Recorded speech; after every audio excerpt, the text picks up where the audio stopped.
see you guys in the dark.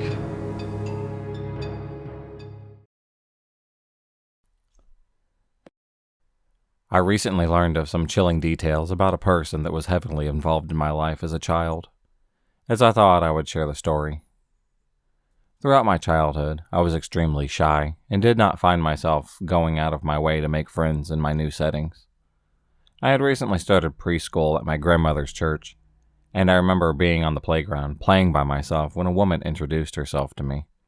Her name was Candy, and she looked like any other sweet old lady. She almost reminded me of my own grandmother, with her abundance of white curls on her head. Candy was a volunteer at the church, and typically watched over the children while they played, so we would see each other fairly often. I can't remember much about the start of that friendship, but I presume one thing led to another before I was frequently spending time with her in and out of school. My parents were grateful to have someone who was interested in watching me, as I was the youngest of three, and my parents worked full-time while also taking my brother and sister to and from school, sports, or friends' houses, so having a helping hand was a blessing for them, to be honest. I don't remember too many details about spending time with Candy, but I suppose we spent our time frequenting ice cream shops, parks, etc. I do have one memory of going to her house, where I had never been before, and as she was showing me around, I remember passing through the dining room and seeing another girl who looked to be around 10 to 12 years old. Candy introduced me to her and told me that she lived down the street and would spend a lot of time at her house. I'm not sure why, but I remember being jealous.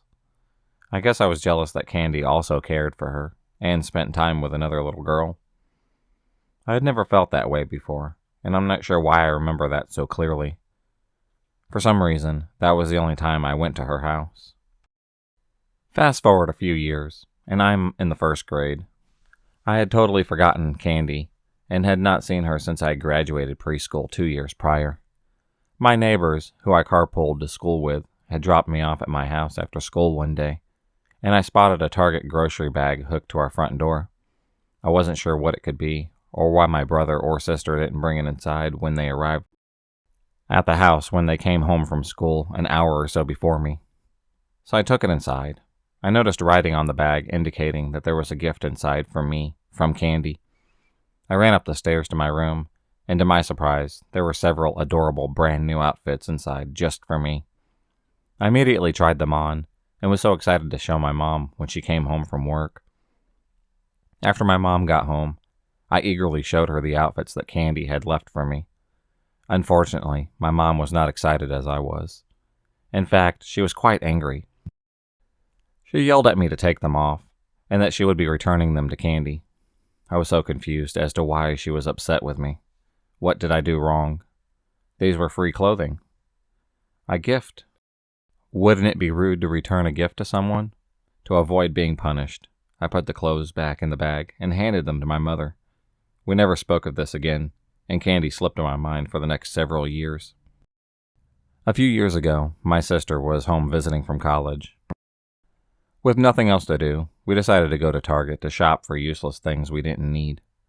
As we were walking through the parking lot, the thought of the Target bag from Candy randomly dawned on me. I proceeded to laugh and asked my sister if she remembered, and if she knew why Mom was in such an awful mood that day to force me to give the clothes back to Candy. My sister stopped dead in her tracks and said, "Wait, do you not remember what Candy did to us?" Taken back, I shook my head and begged her to tell me what had happened. She refused to talk about it and told me to ask my mom. Once again, the thought of Candy slipped my mind, and I didn't remember to ask my mother about what happened until I was in college a few years later. We were saying goodbye to my grandmother after grabbing lunch when she mentioned to my mom that someone's funeral was that weekend. Then they sat in silence for a few minutes, just staring at each other. After my grandmother left, I asked my mom who they were talking about, and she informed me about Candy's death. The realization that I had never heard the true stories about this woman crossed my mind, and I asked my mom about what my sister refused to speak on. My mother proceeded to relay the horrible stories to me about the little old woman that tried to take me away from my family. At the beginning of the friendship, Candy genuinely had a big help to my family, and was someone that they trusted. However, Candy's intentions were questioned by my grandmother, who shared a few of her concerns with my father after hearing some odd stories from her friends at church. She thought as though something was off with Candy, and she didn't like that I spent so much time with her. Coming from a woman who never heard a negative thing to say about anyone, my father became slightly wary of Candy, but she assumed that my grandmother was just being overly cautious. After some time of Candy watching over and babysitting me, her demeanor changed, and she started acting possessive of me and became hostile towards my parents. She would show up unannounced to our house, asking for me, and if I wasn't there, she would become incredibly angry and yell at my parents about how awful they were. She would continuously tell them that they didn't deserve me, and only she was worthy of taking care of me. This happened several times before my parents told her to stop coming to my house, or that they would call the cops. This inclined her to start calling the house and leave messages for me, which my parents obviously could not tell me about. In these voicemails, she would cry to me and try to convince me to leave with her and leave my family. She would talk about how awful my parents were and how she would give me a much better life than they could. The voicemails that were intended for me soon turned to threats from my parents. She threatened to call the police or child services to have me removed from the home and placed into her care. She threatened to tell the police about my parents' violence and abuse towards me and my siblings, none of which was true at all. Once she realized that her phone calls were not working, she began making efforts to show up at the house again. She started by driving up and down the street, day after day. She would just ask our neighbors, and then the neighbors' children, if anyone knew if I was home or where I was. She would park her car and watch our house without anyone really noticing or saying anything. Eventually, our neighbors began recognizing her car and what was going on, and they would inform my parents when they came around asking about me. After some time of doing this, she took it upon herself to come to the front door while only my brother, who was likely only 12 years old at the time, and I were home. She started banging on the door, begging to see me. My brother opened one of the front doors, keeping the storm door between them closed, and told her to leave. She proceeded to plead with him to let her in, and she replied that I was not home, despite me napping soundly upstairs. Cheers for the smart 12-year-old brother. Candy partially forced herself through the door when my brother put his hand in her face, pushing her out of the door, and told her that the police had been called. She left after that and distanced herself for a little while before she encountered the final straw with my mother. One day, my mother and I were backing out of the driveway to attend a birthday party when Candy pulled in behind our car, blocking us from leaving. She came up to the window, and my mother rolled it down, ready to tell her off for good. Candy ignored her and looked right past my mother into the back seat where I was sitting. She said to me, "Wouldn't you rather come with me and never see your mom again? I love you so much more than they ever did, and can give you everything that you want if you come with me." This was the final straw for my mother. She never thought that she would be upset or fight with an old lady, but the day had come when it was absolutely necessary. She screamed and yelled at her, making sure to incline that Candy would regret the day that she ever came into contact with me or my family again. Something she said must have actually scared Candy, because she drove off and didn't appear in our lives again until the Target bag incident. I'm not sure how I never knew that any of this happened, and never thought anything was weird about her when I was a child, but I guess my parents did a good job of shielding me from the horrors of the situation. After hearing about everything that took place, I assumed that there must have been a reason she became so obsessed with me. Did she not have her own family? Did she lose children or grandchildren and wanted to find someone to fill that void? According to my mother, she had several children that were much older than me, as well as young grandchildren. Thus, I'm not sure what would have sparked her interest in me, but thankfully I no longer have to worry about her. Part of me still wonders if I repressed any memories or conversations with her that were upsetting. Did she ever privately talk to me about how awful my parents were, or how she wanted to take me away from my family? Did I ever agree to leave with her? I also wonder if I grew older and joined social media like Facebook. Did she ever search my name? Did she ever watch me when I was in middle school, high school, or even when I went away for college? I have so many questions, But I'm glad that we never had to find out if she was going to follow through with any of her threats. A word of advice: always trust your grandmother's instincts about other grandmothers, and do not befriend the old lady volunteering on the playground. And finally, to the woman who'd made my parents' lives a living hell, I'm definitely glad you took the hint, and that we don't have to see you ever again.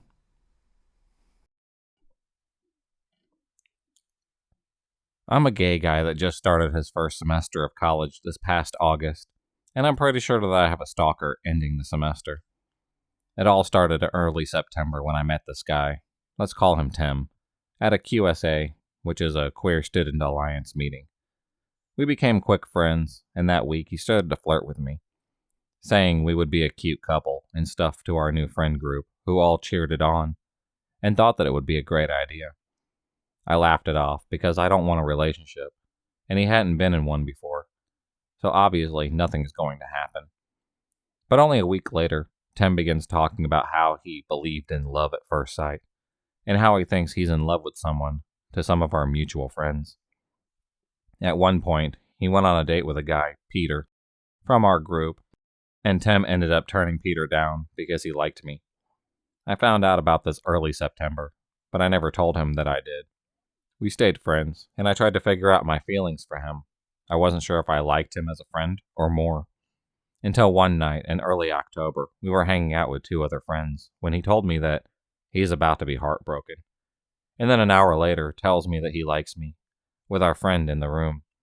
She got very uncomfortable about that fact. I told him that I wasn't sure if I liked him, and I wanted to take things slow. The next day, he showed up outside one of my classes when he was supposed to be in class. He was standing right outside of his classroom door, and mine was at the end of the hall.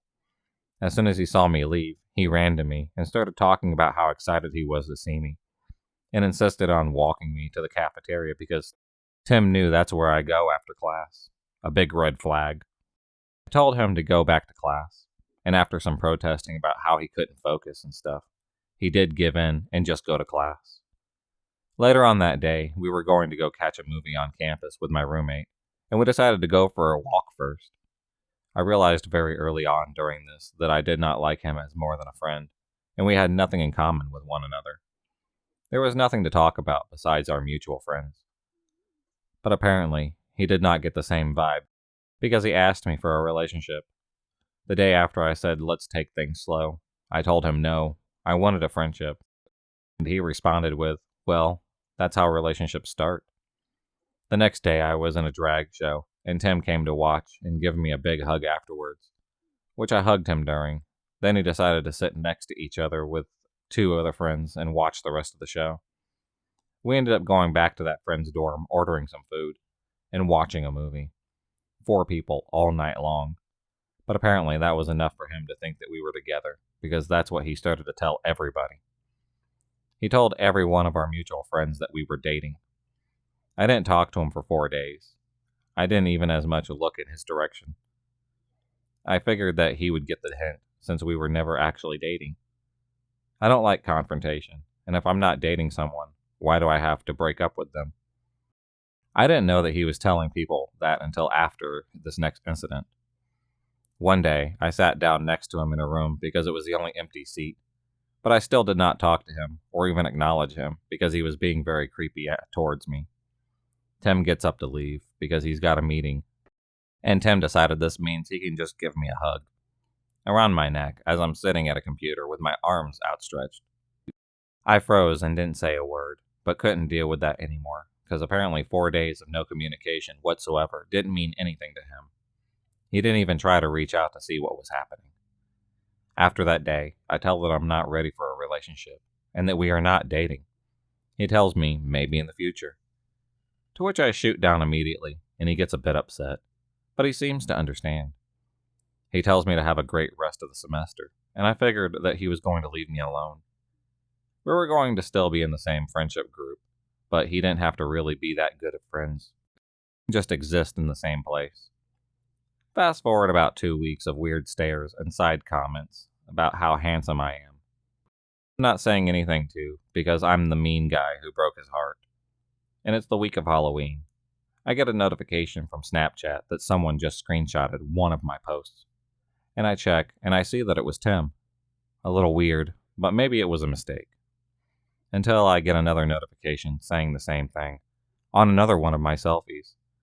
There ended up being 6 of those taken over a 2-day period of my selfies that I posted on my Snap story, just by Tim alone.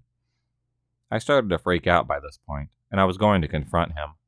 But then a more terrifying incident occurred. I was sitting at a table with my friend, Anna, and Tim, when Tim pulls out a knife randomly.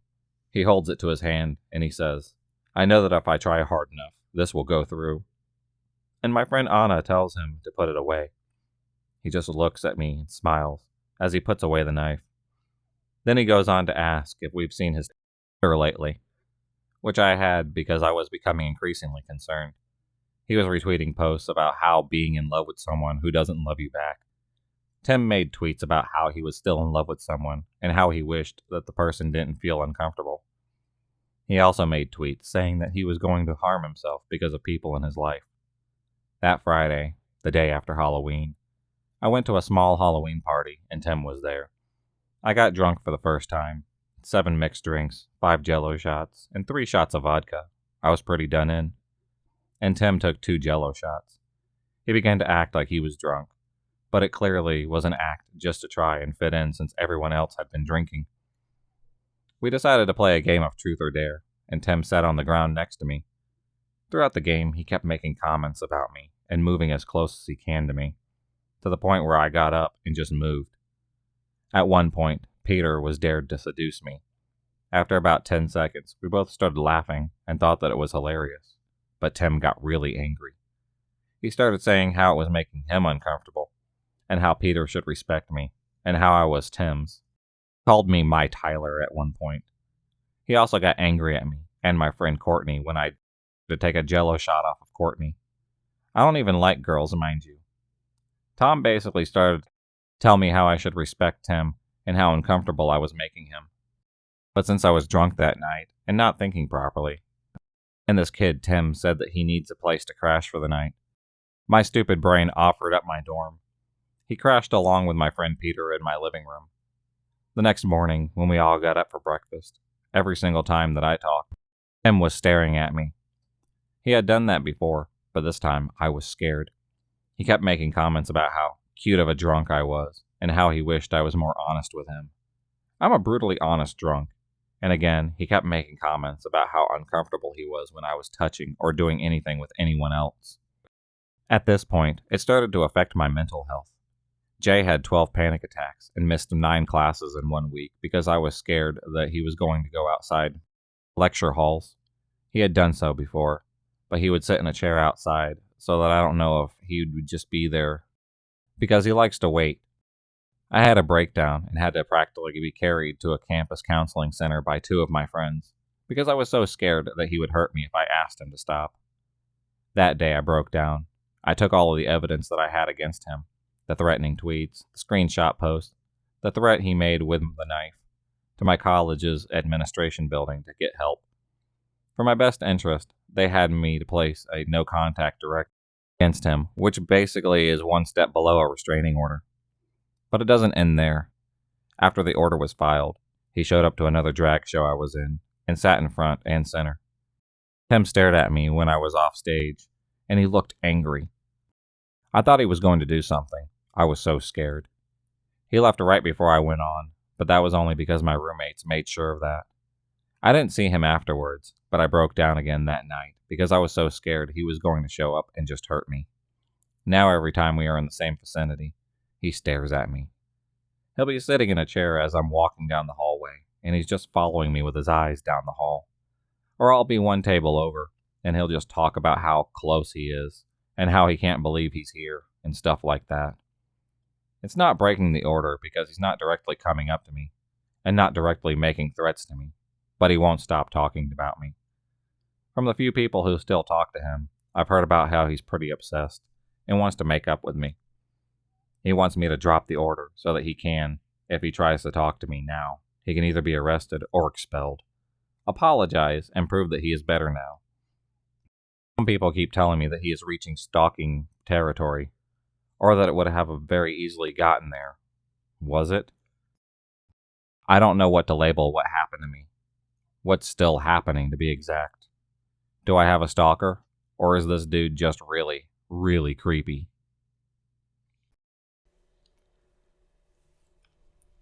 Back when I was 18 years old, I started working at a gas station. This was my first job. Near the end of the first shift, I was cleaning the hot dog rollers, and a man walked in. He was rough looking, not in a bad way, but like he had been working outside all day. As soon as I set eyes on him, I got the gut feeling that I needed to stay away from him. Since I wasn't the one at the register, there was no reason for him to talk to me. However, the moment he saw me, he walked over and asked if I was new. I said yes, and he told me I was doing a good job and went on his way to check out. I noticed that he had a Jamaican accent, which was weird to hear since I lived in Michigan.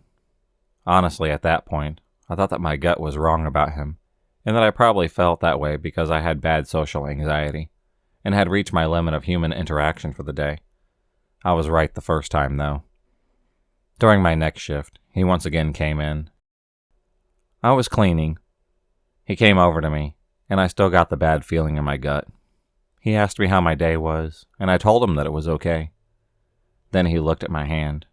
I was wearing my high school class ring, and I had put it on my left-hand ring finger because I didn't want to scuff it up while cleaning with my right hand. He asked if I was married. I told him no, and told him it was my class ring. He then asked if I was dating, and I lied, told him yes. He started asking me questions about my boyfriend, like how old was he, did I want to marry him, and if we were in a physical relationship. I told him I wasn't comfortable with answering that, and he got mad, but dropped the conversation. He would continue to ask me questions about my love life every time he came in. After about a month and a half of this, I noticed he would come in every day that I was working. This was weird because the days and hours that I worked changed from week to week. I asked my coworkers if he came in when I wasn't here, and all of them said no. I also asked if anyone had told him my shifts, and what time I would be working. But again, they said no. This honestly freaked me out, and I would start to have a panic attack every time that I would see his car pulled in. One day he tried to give me his phone number. I politely told him that I wasn't interested in it. He got mad and was telling me that I needed to take it. My coworker, at this point, told him that he needed to leave. The next day he came in and asked me on a date, and when I declined, he told me that I was going to regret it. He asked me several more times, and each time I told him no. After a while of him asking, I told him that it was never going to happen, and that I absolutely had no interest in him, and never would. This only made things worse. He told me that I didn't have a choice, and that he would be here when I got off work, and that I was going to go with him. When he left, I called my father, told him what happened, and asked if Mom and he could come pick me up at the end of my shift. He told me yes. I didn't get off until midnight, and about 10 minutes before, my dad walked in and told me to act like I was going to my car as normal, but he was going to be in there. A few minutes later, the guy pulls in and got out of his car and was just standing there. As my shift was over, I hurriedly walked to my car. He started approaching me, and I jumped into the passenger seat and slammed the door shut. When he got to my door, my dad rolled down the window and pointed his gun at him. The man ran off, and I thought it was going to be the end of it since he didn't come back into my work the next few days. However, it wasn't. About a week later, I was at the store with my mom when I got the feeling that someone was following us. And sure enough, it was him. We got out of there as fast as we could, and from then on, my mom and I were not allowed to leave without my dad. Everywhere that I would go, he would show up, even when I went to my friend's house, who lived about a half an hour from me. We caught him driving by the house several times. My mother had also caught him following her several times, which freaked her out. We contacted the police and told them what was going on, but they said that there wasn't enough evidence, and that there was nothing that they were able to do. To this day, I am still mad at the police for not doing anything. He started coming back into my workplace, and I asked my boss to ban him from the store, but she said no. Later, I would find out that they were friends, and that is how he always knew when I was working. I also believe that she was the one who gave him my phone number, because it was around this time that I started receiving strange messages about how I looked, about my parents, and other creepy things. I got to the point where I was so paranoid that I wouldn't leave my house without my father, and when he was at work, I would carry a gun around with me. I had to have him drop me off and pick me up from work. And when I was at work, anytime I had seen a car that somewhat looked like this, I would run and hide in the back. Even my poor mother was paranoid and wouldn't go outside without someone with her. Finally, my father had enough and told me to quit my job and that he would help me pay the few bills that I had. Even after quitting my job, I was freaked out and decided to go stay with my aunt and uncle, who was a police officer, who live about 6 hours away from me. When I got there, it was the first time in nearly 6 months that I was able to relax. It didn't last for long. One night, my uncle and I went to go pick up pizza. Less than a minute after he walked in, the glass on my door was broken and hands were grabbing me. It was the Jamaican man and another man. They got the door open and were pulling me out. I fought them as hard as I could. I got a few good hits on them, but it didn't do much good. Thankfully, my uncle came out. Both of them ran after my uncle announced who he was, but my uncle chased down the Jamaican man after I shouted which man he was. That day he was arrested. I cried for hours straight from relief, anger, and stress. Later on, I found out that he was here illegally and was deported immediately. It took me about 2 years before I could go anywhere by myself. Honestly, it wasn't until I got my CPL that I was comfortable going places without someone with me. I do still get panic attacks from time to time because of seeing a car like his, or if I feel like someone is watching me.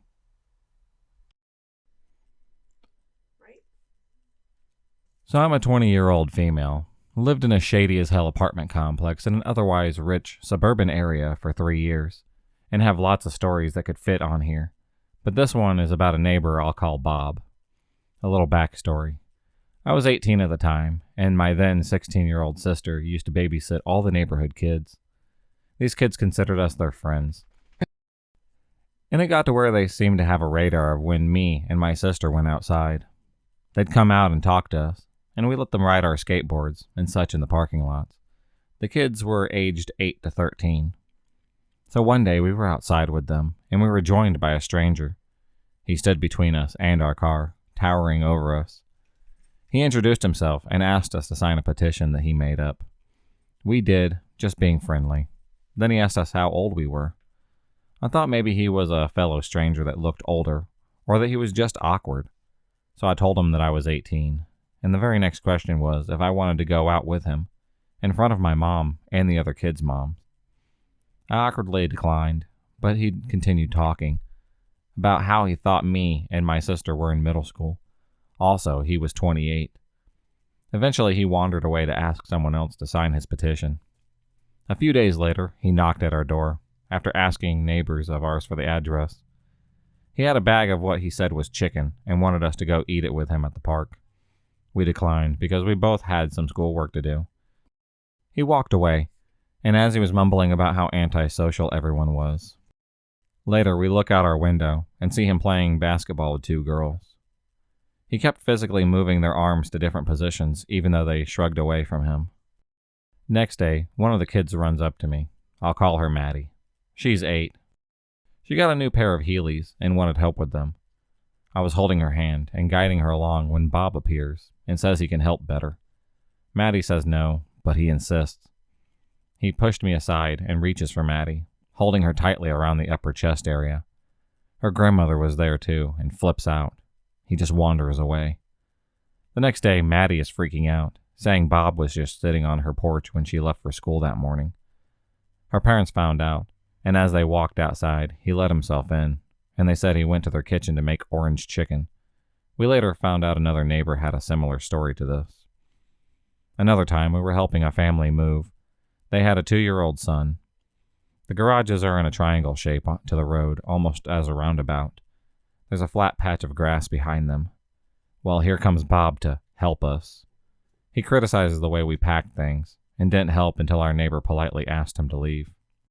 Well, he left the garage, but instead of leaving, he asked the 2-year-old if he wanted to play. The kid said no, and it made him mad. He picked up the kid to play, and the kid slapped him. He asked the kid if he wanted to go behind the garages to play ball. The kid's mom didn't notice at all, so I go with them and guide the kid to his mom. The climax of the story is when me and my sister went on a walk with our 17-year-old friend and her other friend. Maddie found us and wanted to come along. So we are starting out when Bob comes out. He sees our friend and asks how old she is and how much she weighs because she's so skinny. He asks where we're going. My friend tells him we're going for ice cream on a girls' trip. We didn't ask her to say that. He's like, "Aw, man," and then stomps away. We continue our walk, but halfway through, we have a weird feeling. I look behind us, and Bob is running towards us. He yells at us for hiding from him while also telling Maddie how pretty she is. An older neighbor sees us and asks him what's going on. He tells the man we're being mean, and he needs to go write a song about us. He leaves, but we see him sitting at the park. Well, he saw us, and again came running. We stop, and he asks which one of us is over 18. Maddie's dad is here at this point and tells him we aren't interested in him. He explodes, telling the dad to go fuck himself, and that he's rudely calling me a bitch.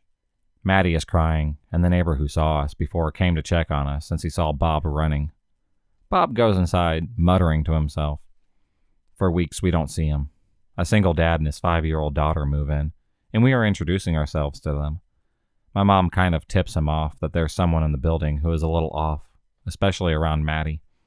The dad said that he's seen someone like that giving kids candy at the pool when the kids looked uncomfortable.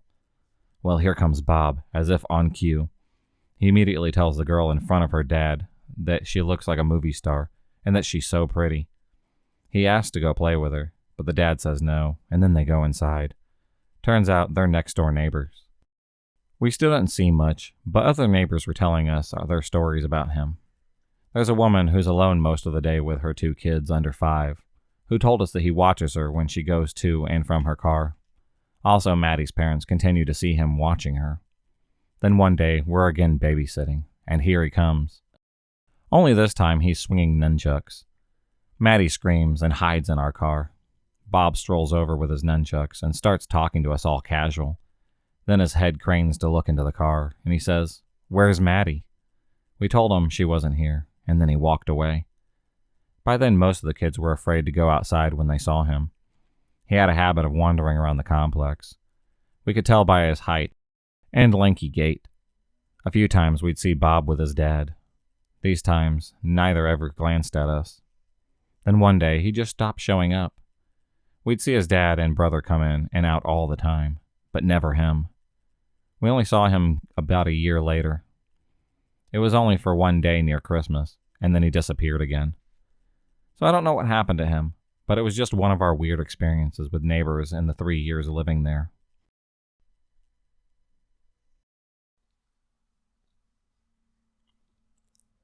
I'm officially freaked out and have come to the conclusion that the saga surrounding my dog is no longer just innocent.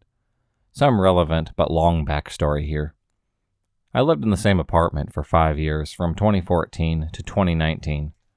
Around Christmas of 2017, I left my apartment to find a cute dog collar on my doormat. It had tags on it still, and was clearly new.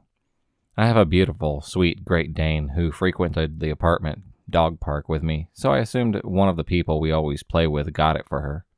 I kept it and used it, but never did find out who left it for me. Flash forward to sometime around my March birthday in 2018. A big bag of Sizzler's dog treats, my dog's favorite, were on my porch chair. I knew I haven't left them there.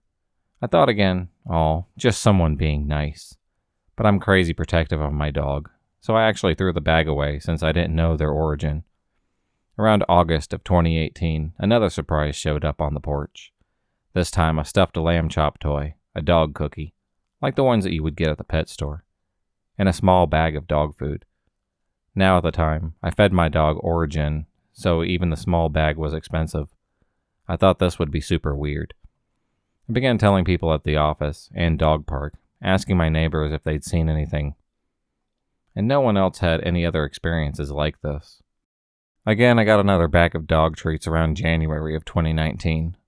This time I was just fed up, so I left a sign on my sliding glass door that said I appreciated the gesture, but to please stop leaving gifts, and I put a second camera inside facing the patio. Nothing happened after that. Sometime around then, I had left my dog's favorite stuffed toy dinosaur on my front doormat as we came in from the park because it was covered in mud. I went to get it later to clean it, and it was gone.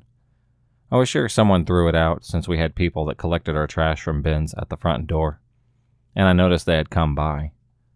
Me and my dog moved into my fiance's house about 50 minutes away in October of last year. I always thought it was just a weird neighborhood kid, or shy person, or maybe an old person from the senior living place across the street, and forgot completely about it, until about an hour ago. I come home on my break to eat. I work third shifts, and I let my dog and my fiance's dog out. When I noticed that on the back stairs of the door, there's this dinosaur toy. It's still muddy, and has the same ripped tail propped up against the glass. I immediately shut the dogs in the house and go look around, but nothing. Keep in mind, I left at 11:50 p.m. and there was no toy. I came home around 3:45 a.m. and it's there. So in that short middle of the night frame, someone jumped my 5-foot fence. It's locked and was still locked. Placed the toy and then left. Not to mention they had to have found my new address, which is not listed anywhere, and I didn't leave forwarding addresses with the apartment complex. I put the toy in the trash bag and in my garage. I put a call in on the non-emergency police line, and they said they'd send someone today to take a report. But I'm officially freaked out. I'm not letting my dog out of my sight. Now, I don't have any family within the 6 states from me, and only have 2 friends I've known since this started that are still around, and both know about this weird saga, and are not prankster types, and have encouraged me to report this to the police. Update.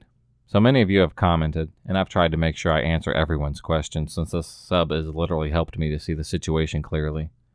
Wanted to let everyone know that I have 8 cameras on the way from Amazon that will arrive tomorrow, and I will set up as soon as they get here. I have our indoor Arlo camera that we usually use to check on the dogs when we are going facing out my front window towards the driveway with the motion detector on for now. I have informed every neighbor that I have, talked to the police, and let all of my friends and family know about this. I also scoured my backyard for any weird treats or footprints and didn't find anything. My neighbor had some old barbed wire in his shed, so he helped me put up a strip along the top of my fence so that if anyone reached up and tried to climb over, that they couldn't see it, but they'd sure as hell feel it. I also have a shotgun next to the bed with me. It's not loaded, but it's the pump kind that makes a very loud, distinct, and scary noise. I also checked the toy thoroughly by cutting it open to check for wires or cameras. Even used a magnet to find any metal in the stuffing. It was clean. I'm keeping it in a bag in the garage in case anything happens, though. Later on, the camera totally worked. Last night around 9 p.m., a truck pulls into my driveway, then slowly backs out and turns around once my new driveway spotlight comes on. It's caught on my new Blink camera. Looking at the video, I recognize the truck instantly. It was the maintenance tech from my old apartment complex. He had a beat-up black extended cab truck for as long as I lived there, and the tailgate was completely missing and had one white panel on the back where it had been repaired or something. I know he lived or lives at the complex, so there's probably no reason for the coincidence. I instantly called the detective who I spoke with and told him they told me that they'd go speak with him today. I must say that I feel kind of sad about this. The maintenance tech was always super nice to me and my dog, and I knew from conversations with him and the office ladies that he has decreased mental capacity, ever since birth at least, and he is slow with very little social skills. I do not think he was trying to be malicious at all. I'm torn up about it, honestly. I had so many interactions with him over the time that I lived there, and all were so pleasant, and I knew that he was a very nice person with little social skills. He once told me I was the one and only nice person to him there.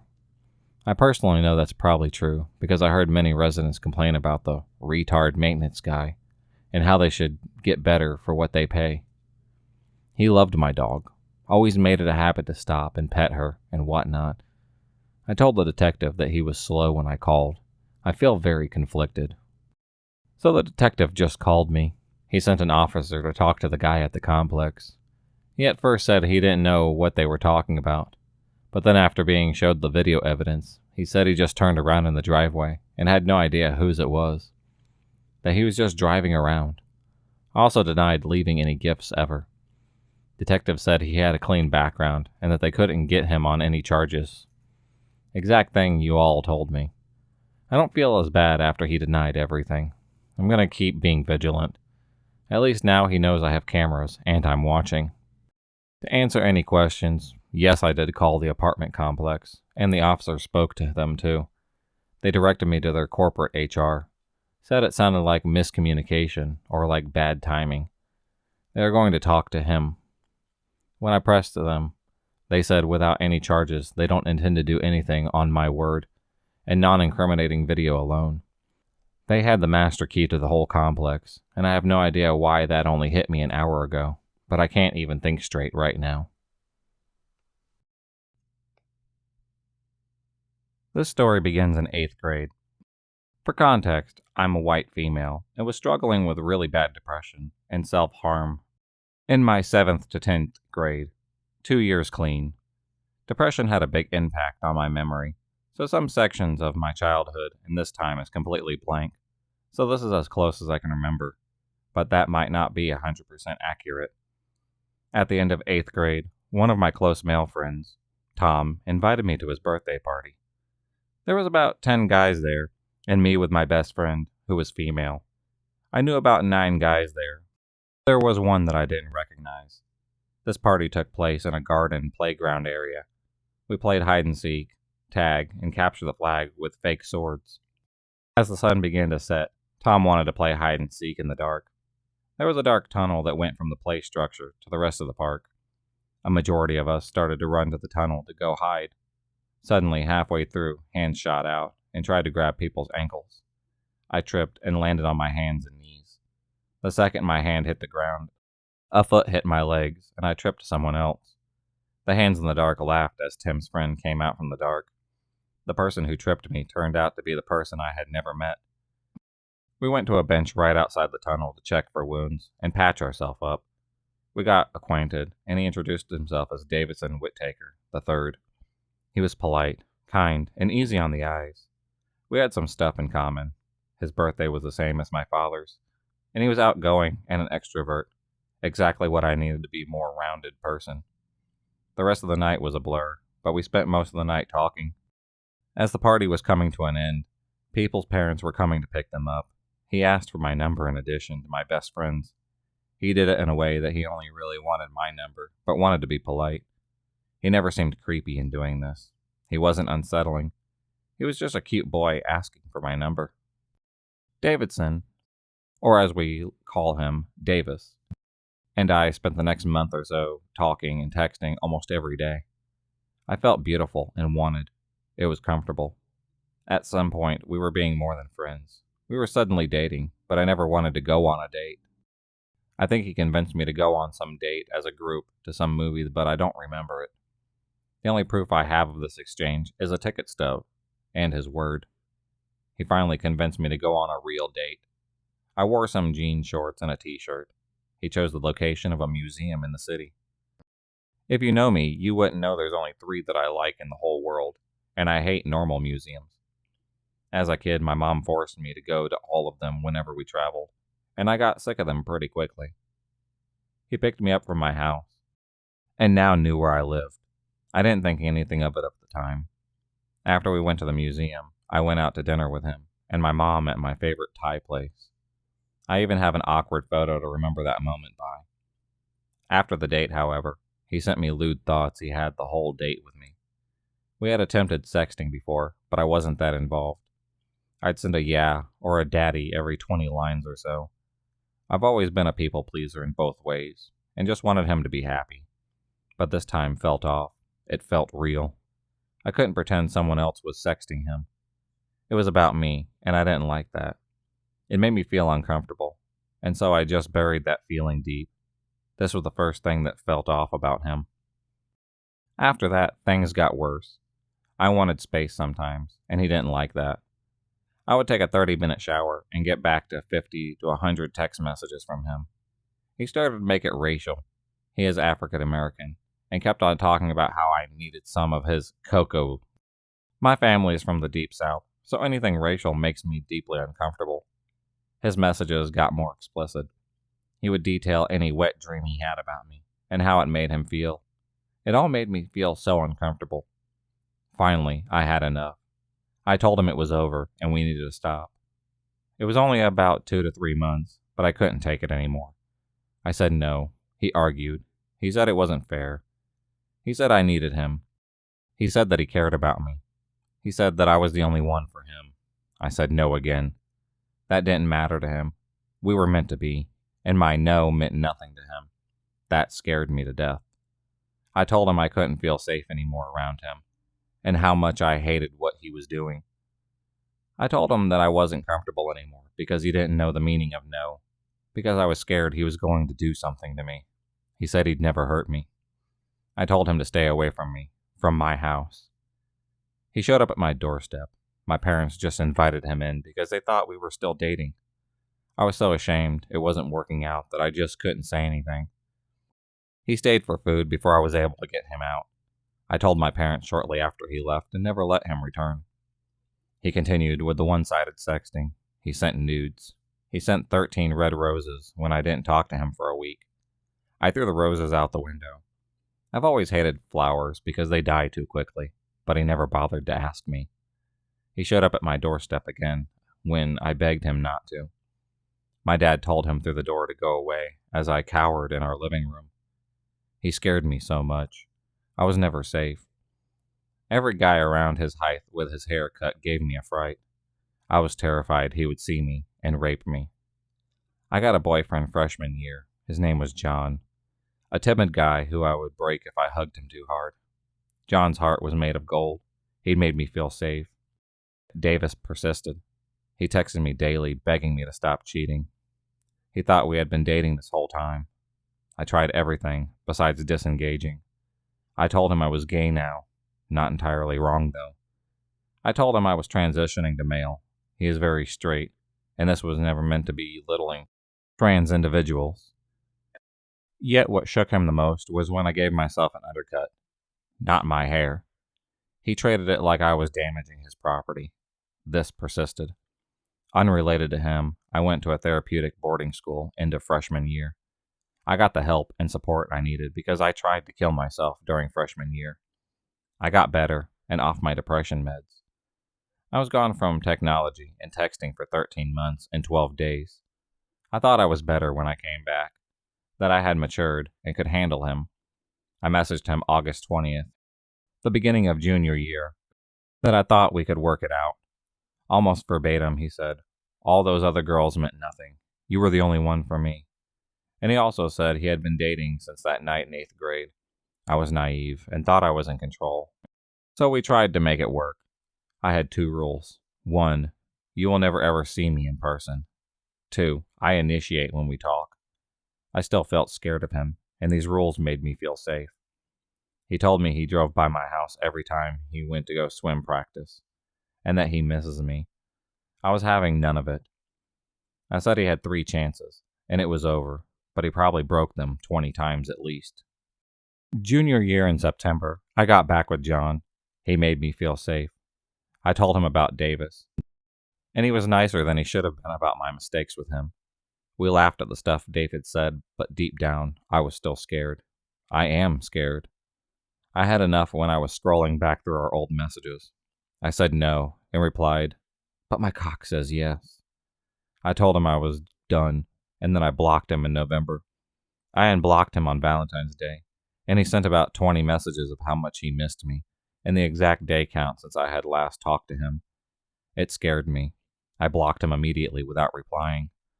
My 18th birthday was riddled with fear because I told Davis that I wouldn't have sex with him until I was 18, because of morals or whatever.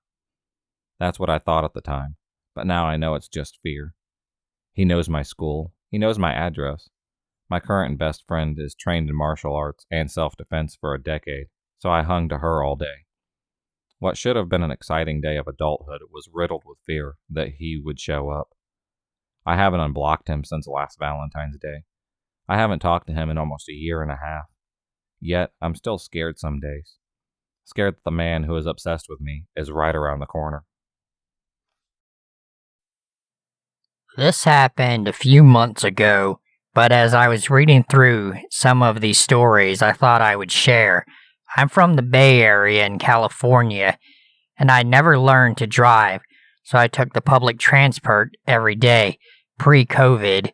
I know this story sounds a little out there, but if you have ever been on BART, Bay Area Rapid Transit, you know all of the crazy types of people you can run into. This is where I first encountered a neckbeard. I'll call him Coffee Beard. I was sitting on the train on my way to the doctor's appointment. My boyfriend had agreed to meet up with me and kill time before it started, so we agreed to meet at the station. I usually stare out the windows and space out, but from the corner of my eye, I could see someone staring at me. He sat across the train car, was probably about 19, and looked like he hadn't showered in a month. He didn't match the stereotypical neckbeard look. He wasn't overweight and wasn't wearing a fedora, but his hair was greasy, and he looked grimy. I brushed off the staring at first as I was sitting in front of a window, but any time I looked across the car, I could see him staring directly at me. I figured nothing would come of it, but when I got off at my stop, he followed and came directly up to me. He immediately told me I was beautiful and asked if I had a boyfriend. I said I did, and he asked for his name, obviously not believing in me. I told him my boyfriend's name and tried to keep walking down the stairs to the exit gates, but he followed. "Oh, your boyfriend's name was on my Starbucks cup this morning." I had no idea what he was talking about, so I just kept walking and hoped that he would leave me alone. He did not. As I walked down the stairs to the exit gates, I thought I had lost him, but when I saw him quickly rushing down the stairs after me, I was about to exit, and the stairs were above me, so he was looking down at me about 4 feet above me. "Can I get your number? You're a goddess." I was kinda surprised and had some issues about not being good at confrontation for fear of being rude. I'm working on it. So for some reason, I decided to tell him no instead of just walking away. Finally, I got off of the exit gates and began to walk down the steps to the street. Halfway down, he appears at the top and starts yelling to talk to me again. He asks for my Snapchat. I tell him I don't use it and try to keep walking, but he continues to follow. Eventually, I end up giving him my Instagram just to get him to leave me alone. But he doesn't remember his account name, so he has me follow one of his friends instead. As soon as I get onto the street, I decide to walk a few blocks and hide out in a corner store in case he followed me again. I don't see him again that day. Unfollow his friend on Instagram and text my friends laughing about my first neckbeard encounter. When I met up with my boyfriend, I told him the full story as well. I figured that would be the end of Coffee Beard, but I was so very wrong. On Valentine's Day, me and my boyfriend decided to go into San Francisco and spend the day milling around and going to thrift stores. When it's time to go home, we walk to the nearest BART station. We called an Uber to the station since San Francisco is big and can be a little hard to navigate on foot. And I'm first out of the car since my boyfriend had to wait for the traffic to die down before getting out of the car. I'm a little ways down the block when I pause to wait for him near a street corner. I hear someone yelling, but it's San Francisco, so I assume it has nothing to do with me. Boy, oh boy, was I wrong. I look at the person yelling, who's now motioning towards me, and there he is, Coffee Beard. My boyfriend, who Coffee Beard definitely didn't believe existed, catches up to me pretty quick, just as I finally recognize Coffee Beard as the creepy guy on BART. I make some comment like, "Oh, you're the guy from BART," so my boyfriend will know this is the creep who followed me. Coffee Beard tells me it's his birthday, so I say congratulations and turn my attention elsewhere, hoping he'll leave me alone. Obviously, we can see how great that had worked for me in the past, and once again he continues trying to talk to me. When that doesn't work, he tries to insult my boyfriend. I think he tried to criticize the style, which is ironic because it's one I share and one Coffee Beard had complimented me on in previous encounters. He tries to start a fight with my boyfriend before the light finally turned green and we were able to escape Coffee Beard once and for all. So this is probably the scariest thing that's ever happened in my life. I'm a 23-year-old female. I was about 3 to 4 years old when this all started, and somehow has worked its way up until a few months ago. A long con, if you will. It's really not anything to laugh about. My single mom was a school counselor in our small town. The entire school was K to 12, probably had about 1,100 students. Everyone knows everyone kind of town. Although we did have a unique last name, my mom quit counseling when I started kindergarten. And up until high school, people would say, "Wasn't your mom the school counselor?" Before she quit, there was a high school student who also happened to be our neighbor. We did live in the country, so there were probably about 2 to 3 acres away from them, with woods in between the properties. But in the winter, we would see each other's houses when the leaves are gone. We weren't by any means close with our neighbors, and we lived far enough away. It's not like that we'd see each other in the morning and wave hello or anything. Slowly after fall started, my mom noticed things around the house moving, or pictures being turned down. She didn't really think anything of it, and she had me, a toddler, in the house. That was really the only thing at first. And I vividly remember her sitting me down to ask if I did these things, which I said that I didn't, because I hadn't. I actually remember a lot of my life around this time for some reason. I know a lot of people don't remember early childhood memories.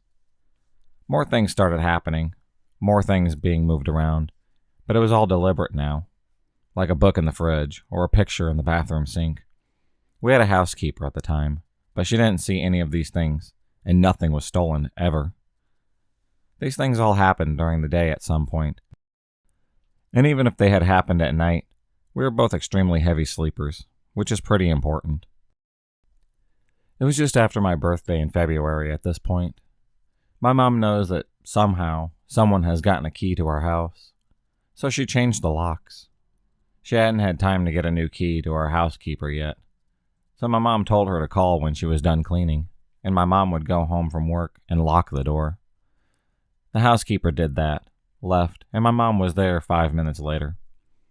She went inside to use the restroom, and there was snow and water all over the bathroom floor, which would be ridiculous as to why the housekeeper didn't clean that up.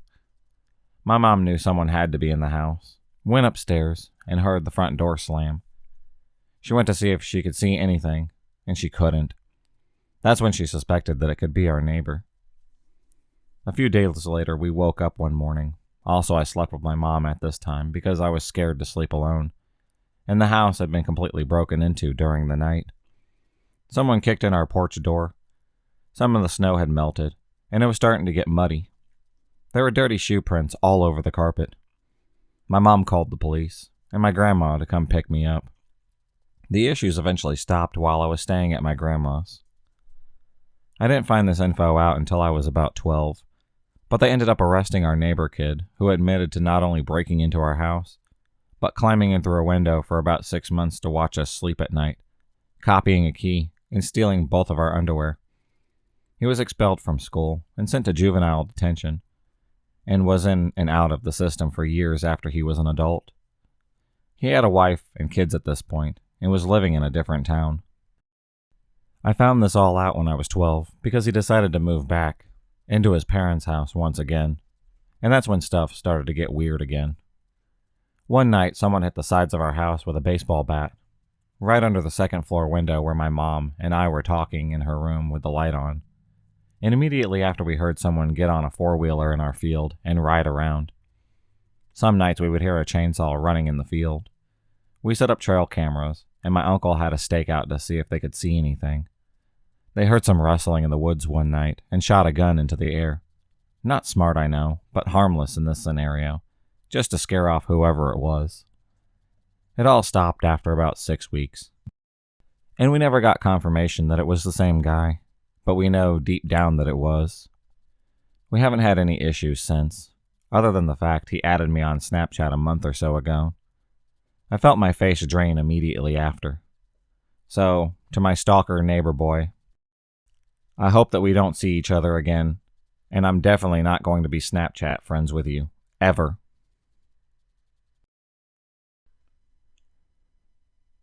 A few years ago, while I was on winter break from university, I was staying in my hometown with my family. I had an extended break from school, longer than my other friends in college, and I wanted to get out of my house. I had been speaking to a guy a few years older than me, and he invited me over to his place.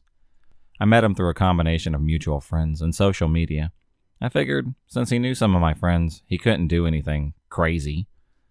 I show up to his apartment, and one of the first things that I notice is a baseball bat haphazardly studded with nails. He jokingly opened the door with it in his hands. I start to get nervous. All in's fine, though. We watch TV, chat, play with his dog, and everything else seems pretty normal. We fuck, and I leave in one piece. He ghosts me for about 3 weeks after that, while claiming that he's sick. He dishes plans we have, and I move on. The night before I leave for university, he told me he found something of mine. Very, very important thing that I had left there on accident. I quickly drove over there late at night, in hopes to just grab it and go. I do manage to get it, but not before he breaks down crying about how much he misses me. He's clearly upset that I'm leaving, even though he had decided to ignore me for about 3 weeks. He said he made a huge mistake by not seeing me sooner, and by flaking on our plans. Pretty weird, and I'm incredibly uncomfortable. He goes on to speak about his ex-girlfriend and how terrible she was. How I'm nothing like her, and he needs me in his life. I do my best to politely shut him up before skirting my ass out of there. I remember laughing so hard the entire drive home, because if I didn't, I would have panicked out of fear. The next day, I flew back to my college many states away. A few weeks later, he starts messaging me again. Normal things at first. How are you? How was the semester? I answer maybe 2 out of the 20 text messages. 2 p.m. messages turn into 3 a.m. messages. Those messages turn into frequent phone calls. Now at this point, I hadn't been answering for months. Every time I think he's done and he hasn't contacted me in a while, it happens again. I blocked him over and over. Each time he found a new way to call or text, or even DM or whatever else. He said things like, he loves me, he misses me, he's going to come and visit me. He's depressed and really needs someone to talk to. He's carrying on, or he's drunk, or he's somewhere in between. He's sober and calling me a cunt, or worse. I was all over the place. I felt safe enough since I was so far away, about 1,500 miles away. I didn't think anything else would come out of it. It was always just a funny story to tell my friends. One day I was on the bus browsing Tinder, and guess who popped up? Super liked me, 1 mile away from my campus. Holy fuck. I started panicking. There's no way that he's here. Mind you, this person knew no one in the entire state except for me. He worked in a restaurant and would not travel there for work. There's no reason for him to be within 600 miles of me. Absolutely none. Yet, here he is. I frantically check all my social media DMs and see a message from him on Twitter. Even though he's blocked, he must have been saving this account to contact me on a rainy day, and it really got to me.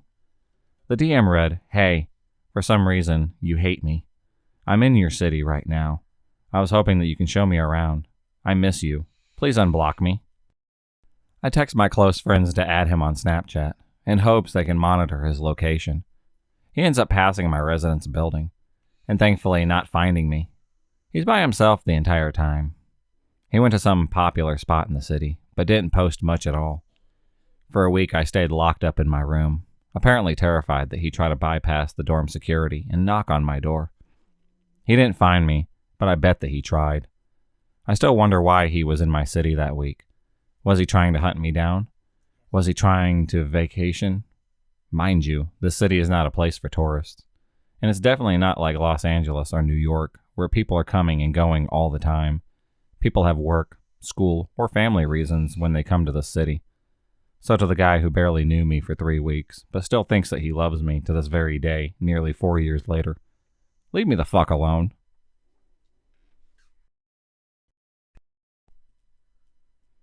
This is back about 14 years ago.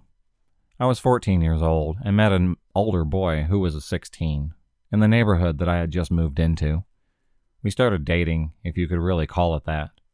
Just hanging around the neighborhood with each other. Sometimes we'd go on walks, other times just hang out at my place. My parents were away at work most days, and I was homeschooled, so I had lots of free time to spend with him.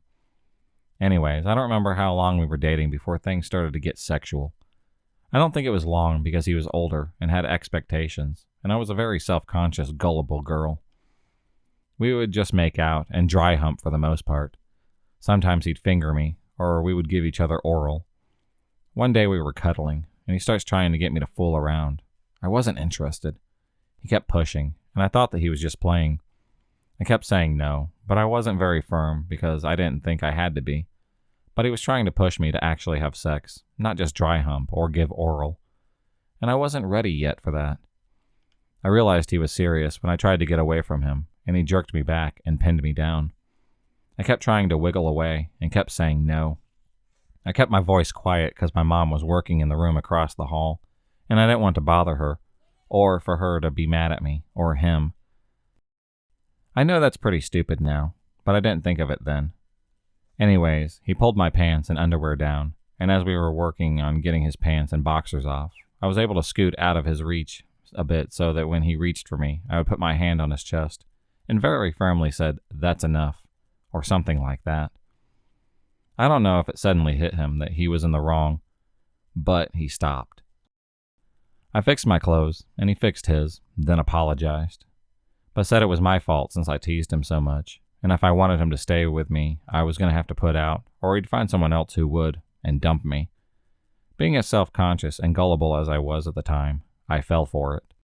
I didn't say anything when my mom poked her head in a few minutes later, because she said that she heard some noises and wanted to make sure that we were okay. And I didn't have sex with him right then, but I did eventually, and we dated for a while before I broke it off. He was my first boyfriend, so I also made the mistake of saying that we could stay friends. And I started dating someone else. The ex would always come over and try to weasel his way back in. Then one time, he said he had to go to court because a girl at school said he harassed her, and asked if I could be a witness for him to prove that he hadn't. I stupidly believed he wouldn't do something like that, and agreed that I would. Luckily, I never had to. Not quite sure what happened there. Eventually, he left town, and my memory is fuzzy, but I don't think that he left on very good terms. Because after I stopped talking to him and would get scared or upset, he would contact me. Like I said, my memory is fuzzy on that time, so I don't remember how long after, or the exact order of events. But someone reached out to me on YouTube, and I didn't know who it was. I thought it was just a friendly stranger. He would share cool videos with me, and we'd talk a little here and there. Then one day he sent a message that said something along the lines of, "I forgive you for leaving me, and I know you didn't try to hurt me." I was mad at first, but I'm not mad anymore. I was confused and asked what he was talking about and who he was. He just said, "You know who it is." I had to keep prodding and eventually found out that it was my ex. I told him I wanted nothing to do with him and for him to just leave me alone. Blocked him and may have changed my YouTube. Sometime later, like a year I think, I got a call from an unknown number, and when I answered it, it was a guy saying, "You looked nice today. I know what you did today. I always know what you do," or something like that. I was like, what the fuck? Who the hell is this? He just said, "Come on, you know who it is," and his tone of voice seriously creeped me out. I hung up, later realizing that it was probably my ex, as I couldn't think of anyone else that it could have been. I think I got another call or two that I didn't answer, and maybe some texts that I ignored. But I was feeling very scared, so I told my mom, and we blocked the number. I think we changed my number. I kept having those issues, though. I would have large gaps of time in between all of them. Then one day, I was home alone like normal, and my bedroom was right next to the front door, so people had to pass my window to get to the door. and I happened to see a shadow pass my window, so I went to the door to look out the peephole. I was probably 16 at this point. It was hard to see clearly through the peephole because the doorway was shadowed, and I'm short as fuck. So I had to stand on tippy toes to look out, and couldn't last long, so I had to keep kind of hopping to look. What I was able to make out was a shadowy form of a man in a winter coat, which was odd because it was summer. I couldn't make out facial features or the age. It looked like he might be holding something like a flower. He never rang the doorbell or knocked, just stood there in front of the door for about 15 minutes. I was freaked out, and there was no way I was going to answer. I didn't know for sure who it was, but I think he knew I was there on the other side of the door. I don't know how he could have known. I was very quiet. I even covered my mouth so that he wouldn't hear me freaking out, and my dog didn't bark since I didn't hear anything. I should have called my mom or someone, but I wasn't thinking clearly, and called my boyfriend and told him what was going on, while the guy was still there. I walked away from the door and spoke very quietly so that he couldn't hear me, and the next time I checked, he was gone. Now, like I said, my timeline might be jumbled, but I think that was the last time anything happened. And one of the times he called, I said I could call the cops on him if he kept bothering me, but he just laughed. For the most part, I forgot about this, but every once in a while it creeps back into my mind, and I worry if I ever run into him again. So, wannabe rapist stalker ex-boyfriend, I really hope that you leave me the fuck alone, or you get caught doing what you're doing one day.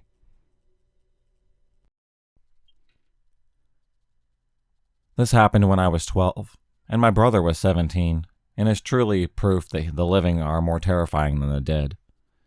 I think about this every Halloween. This is not a paranormal story.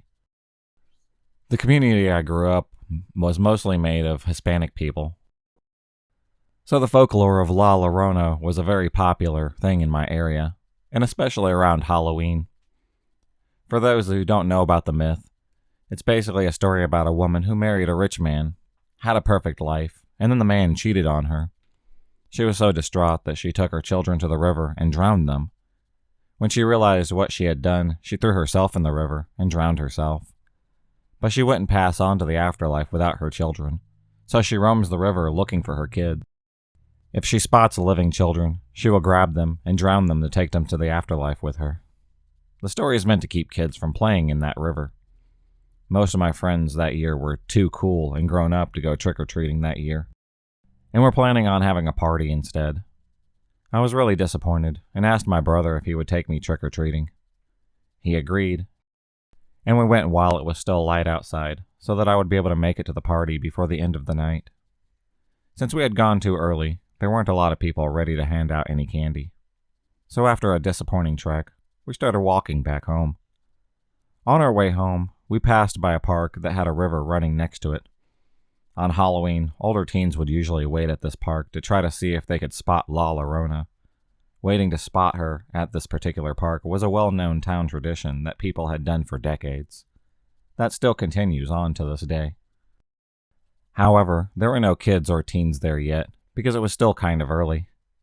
But there were people in the park putting on a La Llorona play. We decided to stop and watch it.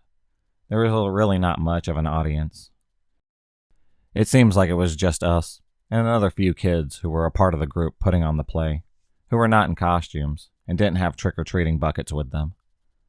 When we sat down, a woman approached us, asked us if we were trick-or-treating. I told her we were. She dropped a small comic book in my trick-or-treat bag and smiled at me. She seemed very kind and welcoming. The play started, and I got the weird feeling that something was off. The woman playing La Llorona pointed my brother and me out in a tiny audience and asked us what religion we were. To my brother responded, Roman Catholic. She then told us that La Llorona was also a Roman Catholic and was burning in hell for her sins and rejecting Jesus. She then told us that Halloween was an evil holiday and everyone celebrating would burn forever. The play progressed to getting weirder and weirder, and including a scene where Llorona started talking about abortion and held up a fake fetus and pretended to eat it. My brother and I got up to leave, but the people stopped us and started yelling at us to sit down, but we kept on going. They started following us down the street, and my brother grabbed my hand started running because he was afraid that they were going to harm us. We finally got to our street, and only about 3 people were still following us, yelling at us about how we were going to burn, and we needed to accept a Jesus. My brother and I went inside quickly. He locked the front door, and then frantically ran around the house making sure all doors and windows were locked before he called our dad at his office. Our dad told us to call the police, and that he'd be home in about 15 minutes. When my dad got home, the people were still outside chanting and singing some prayer song asking God to save my brother and my soul. My dad shooed them away and told them the police would be there any second. They were not deterred and stayed there chanting until the police showed up and threatened to arrest all of them. I was so freaked out by the events that I decided I didn't want to go to the party, and instead just wanted to organize my Halloween candy and put aside all the Snickers for my brother, as a thank you for taking me trick-or-treating. Snickers were his favorite candy. My mom ordered pizza, and we sat down to watch Halloween Town while I went through my trick-or-treat bag. I was halfway through sorting my candy when I came across the comic book that the lady had dropped in there. I opened it up, and it truly horrified me. It was a propaganda comic about a little boy who went to a haunted house, ended up being hit by a car on the way home, and went to hell because he hadn't found Jesus. I was really scared, and for weeks as a child, I had nightmares about the event and the comic book. Years later, I asked my mom if she remembered it, and she told me that she couldn't forget, and that she and my father had called the police over it several times. Apparently, for years, the group would leave envelopes with mine and my brother's names written on it with different weird, creepy comic books, and handwritten notes about how they were praying for us.